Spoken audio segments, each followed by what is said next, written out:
Kelvin. Yes. Break any more laptops today? No. Thankfully, brother. I'm sorry about that. You're good.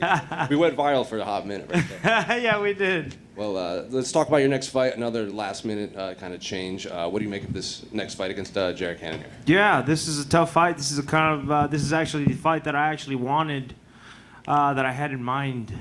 And I knew he was booked, but I knew that, Costa is I have a lot of respect for him as a fighter, but I feel like throughout his career he's been very injury prone. So I felt like maybe for that fight something would maybe happen, and one of them would step out, and definitely, that happened. And unfortunately, for Costa, he's out. I'm in. This time I get a full camp, which I'm excited about. I'm excited to actually perform with a full camp.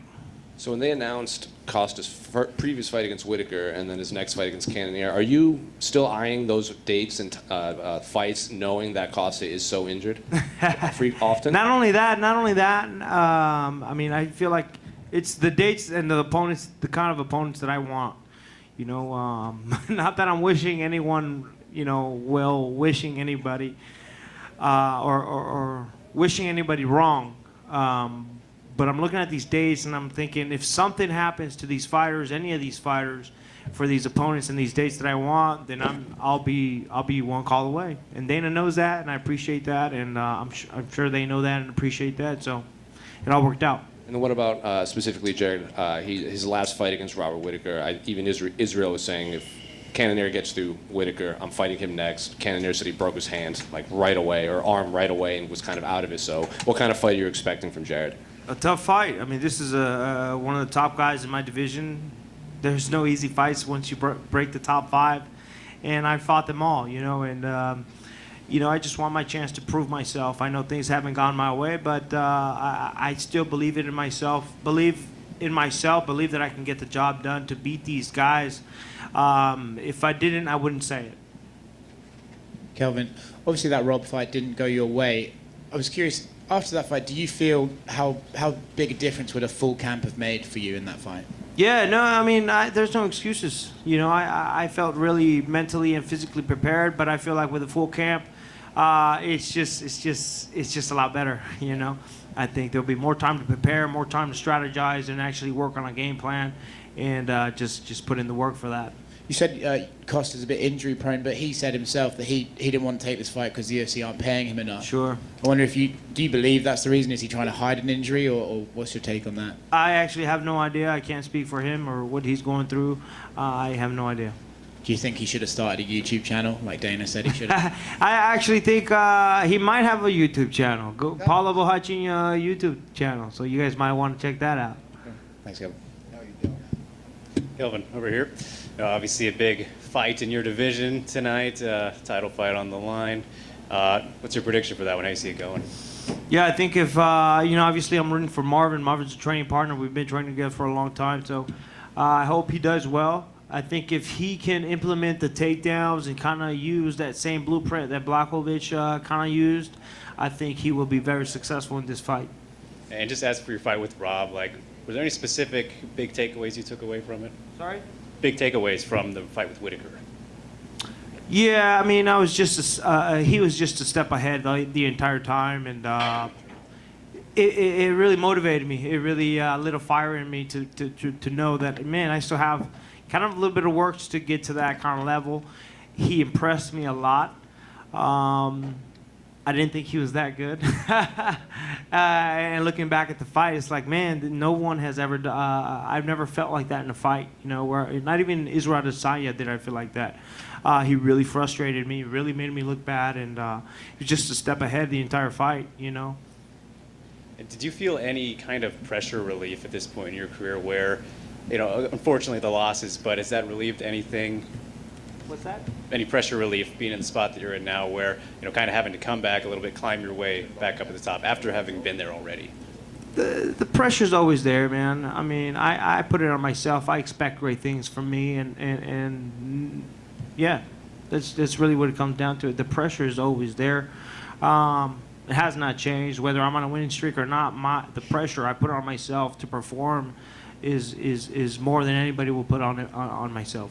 All right, thanks, Kelvin. I just wanted to follow up on that. What exactly was it about Rob that he's so good at and frustrated you? What exactly, technically, what was he good at? He was much faster than me, and really utilized his footwork really well. He did not want to stand in the pocket with me.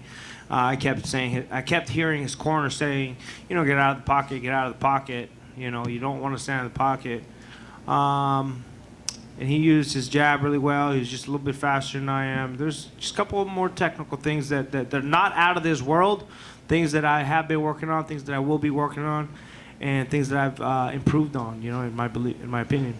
Was that something that after the fact you're like, wow, that was impressive, or is it during the fight you're going, God damn, this guy's really good? Well, during the fight, it's like, what is actually going on? I am getting clipped left and right. What is going on? My head is just like this the entire time. You know, I'm like, what is going on? I've never felt this. It was after the fight for sure. He impressed me a lot. Do you look at that Rob that you fought and the Israel that you fought and you think, man, he could really give the champion problems if they end up rematching? Absolutely. You know, I just didn't think Rob was... Rob impressed me a lot, man, in that fight against myself. Yeah, if he fights the way that he did against myself, he will have a real chance of regaining that middleweight title. Lastly on this, I feel like I can almost see you excited to get better and then try again at Rob. Is that right?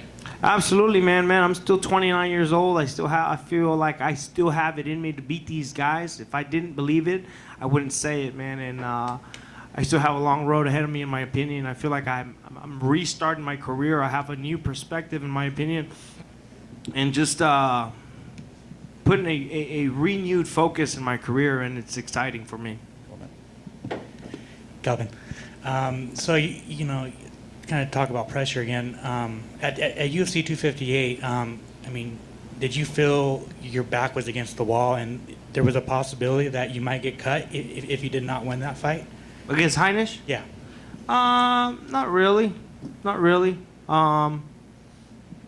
You know, like I said, they asked me earlier about pressure. Like, the pressure is always there, whether you're on a winning streak or not. Like, anything can happen.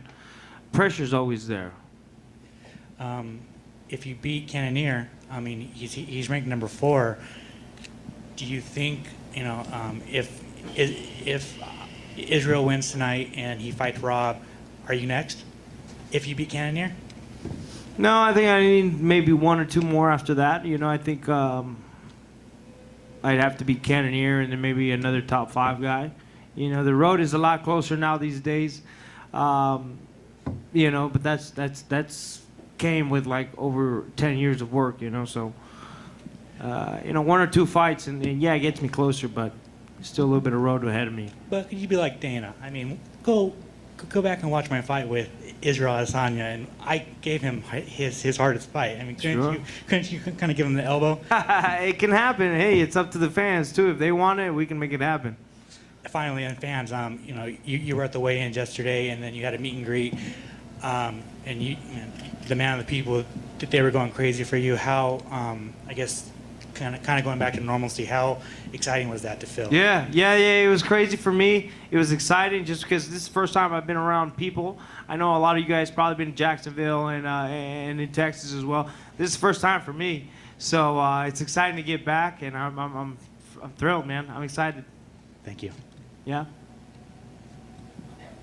Thank you.